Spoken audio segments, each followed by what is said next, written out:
Oceania அப்படின்னா என்ன அப்படின்னு பார்த்தீங்கன்னா, அது ஒரு வாக்குத்தத்தம்.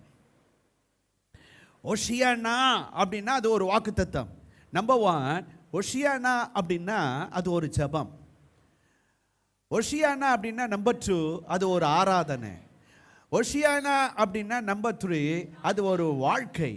அண்ட் நான்காவது ஓஷியானா அப்படின்னா அது ஒரு கொண்டாட்டம். ஹலோ. 5வது ஓஷியானா அப்படின்னா என்ன அர்த்தம் அப்படின்னா வாக்குத்தத்தம். ஒரு அல்லேலூயா சொல்லிடுங்க. இது எனக்கு ரொம்ப பிடிச்சிருக்கு. இனி அல்லேலூயா கிடையாதுன்னு நினைக்கிறேன் இன்னைக்கு. உங்களுக்கு ஸ்தோத்திரம் சொல்லிடுங்க. ஓஷியானா சொல்லுங்க. ஓஷியானா. ஓஷியானா அப்படின்னா வாக்குத்தத்தம். சரி, எனக்கு நீங்கள் உதவி செஞ்சீங்கன்னா நல்லாயிருக்கும், நீங்கள் சொன்னீங்கன்னா நல்லாயிருக்கும். இந்த வருஷம் உங்களுக்கான வாக்குத்தத்தம் என்ன?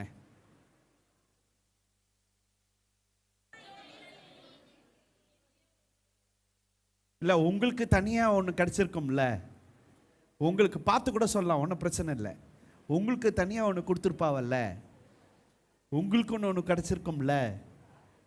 சொல்லு, சத்தமாக சொல்லு தம்பி.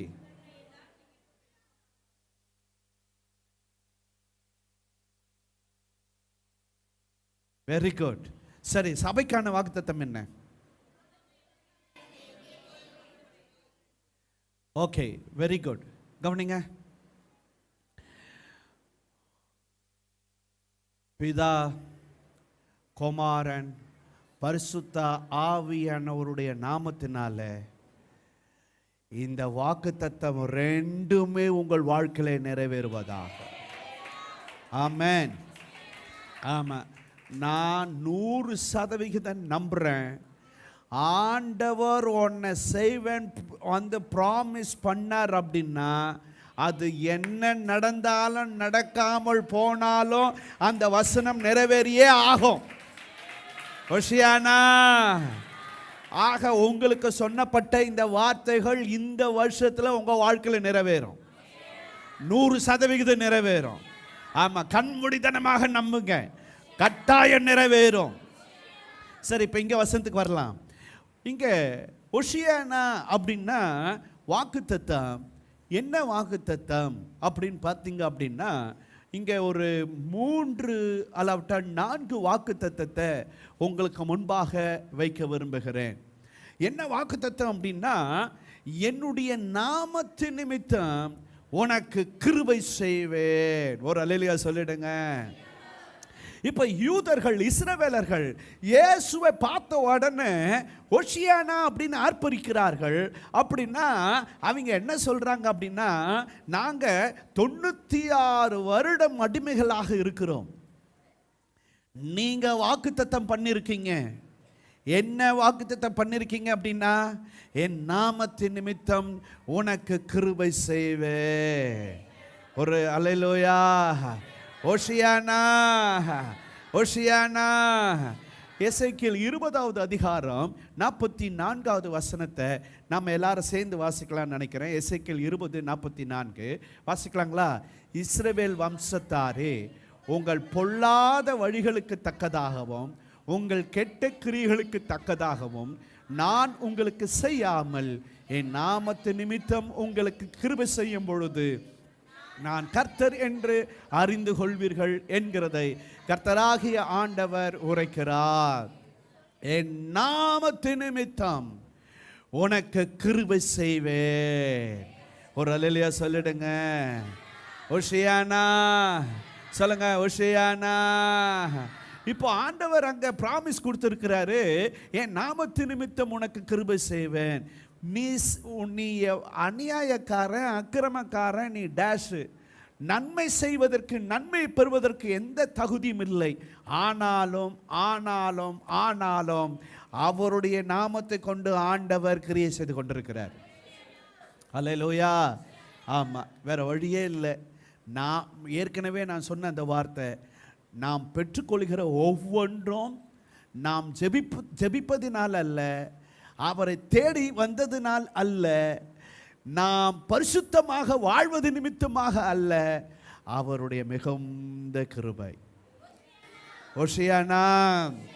இப்போ அங்க இஸ்ரவேல் மக்கள் வந்து நினைவு கூர்றாங்க, ஆண்டவரே நீர் வாக்கு பண்ணிருக்கீங்க, உங்க நாமத்து நிமித்தம் நீர் கிருபை செய்வீர் அப்படின்னு சொல்லி. அப்போ ஆண்டவரே அந்த வாக்குத்தத்தத்தை நினைத்தருளும், நிறைவேற்றும் என்று அவர்கள் தேவனுக்கு முன்பாக அவர்கள் அறிக்கையிட்டார்கள். அண்ட் ரெண்டாவது, என் முகத்தை உன்மேல் பிரகாசிக்க செய்வேன், என்னுடைய முகத்தை உன்மேல் பிரகாசிக்க செய்வேன். இப்போ இவங்க ஒஷியானா அப்படின்னு சொல்றாங்க அல்லவா, அங்க என்ன அர்த்தம் அப்படின்னா, ஆண்டவரே உம்முடைய வாக்குத்தத்தத்தின்படி உம்முடைய முகத்தை எங்கள் மேல் பிரகாசித்தருளும். ஒரு அலையில சொல்லிடுங்க. இது வந்து ஒரு மிக முக்கியமான ஒரு வார்த்தையாக இருக்கு. தானியேல் 39வது அதிகாரம் 25வது வசனத்திலிருந்து 29வது வசனம் வரைக்கும் நீங்க பார்த்தீங்க அப்படின்னா, இஸ்ரவேல் மக்கள் வந்து பாபிலோன்ல அடிமைகளாக இருக்கிறாங்க. 70 வருஷங்கள் இருக்கணும். ஓகே, 69வது வருஷம், 70 வருஷம் முடிஞ்ச உடனே யூதர்கள் விடுதலையாக்கப்படுவார்கள். 69வது வருஷம் இப்போ தானியேல் ஆண்டவருக்கு முன்பாக ஜெபிக்கிறார். ஆண்டவரே 69 வருஷம் ஆச்சு பாபிலோன் தேசத்தில் வந்து, இப்போ 69 வருஷமா நாங்கள் அடிமைகளாக இருக்கிறோம், 70வது வருஷம் விடுதலை கிடைக்கும் அப்படின்னு நான் வசனத்தை பார்க்குறேன், நான் புரிஞ்சுக்கிட்டேன்.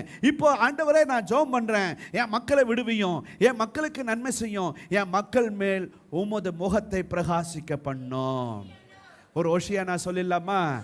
அந்த 29வது வசனத்தை நம்ம எல்லாம் சேர்ந்து வாசிக்கலாம்னு நினைக்கிறேன். அங்கே தானியேல் ஜெபிக்கிறார், வாசிக்கலாங்களா? நான் இஸ்ரவேல் வம்சத்தாரின் மேல் என் ஆவியை ஊற்றினபடியால் என் முகத்தை இனி அவர்களுக்கு மறைக்க மாட்டேன். ஒரு அல்லேலூயா சொல்லிடுங்க. ஓகே, அண்ட் என்னாகமம் 6வது அதிகாரத்தில் ஆண்டவர் இந்த வாக்குத்தத்தத்தை கொடுத்திருக்கிறாரு. என்னாகமம் 6வது அதிகாரத்துடைய 23வது வசனத்திலிருந்து 26வது வசனக்கும் அங்கே நம்ம பார்த்தோம்னா, நீ இஸ்ரவேல் புத்திரரை ஆசீர்வதிக்கும் போது அவர்களை பார்த்து சொல்ல வேண்டியது, கர்த்தர் உன்னை ஆசீர்வதித்து உன்னை காக்க கடவர், கர்த்தர் தம்முடைய முகத்தை உன்மேல் பிரகாசிக்க பண்ணி உன்மேல் கிருபையாக இருக்க கடவர், கர்த்தர் தம்முடைய முகத்தை உன்மேல் பிரசன்னமாக்கி உனக்கு சமாதானம் கட்டளையிட கடவர். ஒரு அல்லேலூயா சொல்லிடுங்க. கர்த்தர் தம்முடைய முகத்தை உன்மேல் பிரகாசிக்க பண்ணுவாராக. ஒரு அல்லேலூயா சொல்லிடுங்க. ஓஷியானா. இப்போ இதைத்தான் தானியேல் ஜெபிக்கிறாரு. தானியேல் 9வது அதிகாரத்தில் 17வது வசனத்தில் நம்ம அங்கே பார்த்தோம் அப்படின்னா கடைசி வார்த்தை, ஆண்டவரின் நிமித்தம் உமது முகத்தை பிரகாசிக்க பண்ணோம். ஒரு அல்லேலூயா சொல்லிடுங்க. எங்கள் தேசத்தின் மேல், எங்கள் மக்கள் மேல் உமது முகத்தை பிரகாசிக்க பண்ணோம் அப்படின்னு சொல்லி அவர்கள் அந்த தானியேல் ஜெபிக்கிறத பார்க்குறோம். ஹலோ கவனிங்க, அது ஒரு வாக்குத்தத்தம்.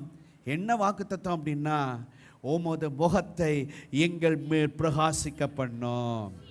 ஓஷியானா.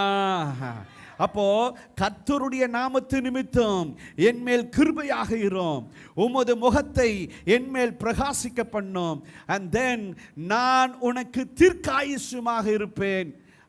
நாம் அங்கே இன்னொரு வாக்குத்தத்தம் உபாகமம் 30வது அதிகாரம் 10வது 19வது வசனம் 20வது வசனத்தில் நம்ம பார்க்குறோம், நான் உனக்கு தீர்க்காயுசுமாக இருப்பேன் அப்படின்னு சொல்லி. அப்போ அப்படின்னா ஒஷியானா அப்படின்னு சொன்னா அது என்ன அர்த்தம் அப்படின்னு பார்த்தீங்கன்னா, தோத்திரம், அது ஒரு வாக்குத்தத்தம். என்ன வாக்குத்தத்தம் அப்படின்னா, என் நாமத்து நிமித்தம் உனக்கு கிருபை செய்வேன், என் முகத்தை உன்மேல் பிரகாசிக்க பண்ணுவேன், தோத்திரம், நான் உனக்கு தீர்க்காயுசுமாக இருப்பேன். அல்லேலூயா. ஒரு அல்லேலூயா சொல்லிடுங்க. ஒரு அல்லேலூயா சொல்லிடுங்க.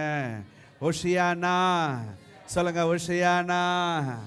இந்த காலவெளியில் ஆண்டவருடைய சமூகத்தில் வந்திருக்கிற தெய்வ ஜனமே, ஆண்டவர் அவருடைய நாமத்து நிமித்தம் உங்கள் மேல் கிருபையாக இருக்க கடவர். கர்த்தர் தாமே தமது முகத்தை உங்கள் மேல் பிரகாசிக்க பண்ணுவாராக. உங்களுக்கும் உங்கள் பிள்ளைகளுக்கும் உங்கள் குடும்பத்தாருக்கும் ஆண்டவர் தீர்க்காயுசை கட்டளையிடுவாராக. இயேசுவின் நாமத்தினால உங்களை ஓஷியானா என்று சொல்லி உங்களை ஆசீர்வதிக்கிறேன். சொல்லுங்க, ஓஷியானா, ஓஷியானா.